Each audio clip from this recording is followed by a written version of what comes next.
All right, Huskies, Chapter 4, Aunt Jane's First Meal. Let's not wait for Maggie, Jessie said in her businesslike way. Let's get dinner. Soon, Violet was busy beating eggs in a bowl. Jessie put butter in a big pan and set it on the stove. The girls put pieces of dry bread in the eggs and milk, and Jessie began to brown them in the pan. My, that smells good, cried Maggie, coming into the kitchen. She's going to eat this. No, said Jessie, I'm just going to give her something to drink, but we'll eat first. Violet had found a pretty blue cloth and some white flowers. She had set 3 places with fine old blue plates.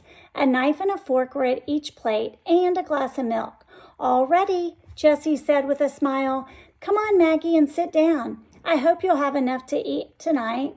It's the most I've had for 2 weeks anyway, said Maggie. You are a good cook for a young girl.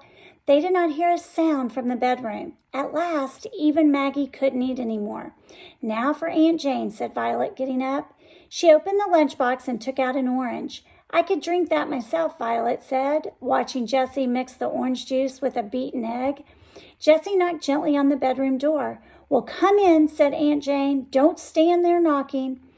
Her voice was cross, but Jessie thought she had been lying there waiting for something to happen. So there's Aunt Jane. She put the glass on the table, and then she went over to the bed and bent over the tiny little lady. Aunt Jane, this is delicious, she said. Violet and I made it just for you. Jessie went on. Now, I'm going to lift you up higher in the bed so you can drink better. To the old lady's surprise, Jessie lifted her with her strong arms as if she were like a child. Then she took the glass and sat down by the bed.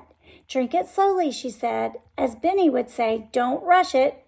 Who is Benny? Well, began Jessie, Benny is, and she stopped. It's so hard to tell you about our brother Benny. Violet came in, folding up the blue tablecloth. She acted as if she had always lived there. She said, Benny is the funniest little boy you ever saw, Aunt Jane, and he is so good. He can always make people laugh. He loves our dog, Watch. Benny and Watch almost talk to each other. Benny always looks for Watch if things go wrong. Jessie noticed that her aunt was drinking the egg and the orange, and not very slowly either. She seemed to be very hungry. Who else is in your family? Asked Aunt Jane.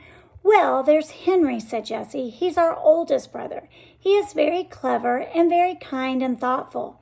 He can make Benny mine too, without being cross. If your brothers are like you, I'd like to see them too. Take the glass now and go. I'm tired. Jessie bent down again and lowered the little lady from the high pillows. Call Maggie now, said Aunt Jane. The girls went out quietly and called Maggie. They finished washing the dishes, and then they waited in the front room for Maggie. You see how she is, said the tired woman. First she wants me, and then she doesn't. I think she is finally settled for the night. You might as well go to bed too. A fine idea, said Jessie. Where do we sleep? In this room off the kitchen, said Maggie. If you want anything in the night, you can come down. Thanks, Maggie, said Jessie. We won't feel so strange here knowing that. Well, thank you both, she answered. It's wonderful to have someone nice to talk to. The girls went up to their big room, and they climbed into the bed and talked a while. How beautiful the stars are, Violet says. They seem so near. I have never seen stars so bright before, said Jessie. It's because there are no other lights at all. Just as they were going to sleep, Jessie laughed and said, Violet, where do you suppose that young man went, the one that was on the train? I can't think, answered Violet. He just disappeared in the air. A mystery man, really, said Jessie. And so they fell asleep. All right, Chapter 5 is called A Day on the Ranch.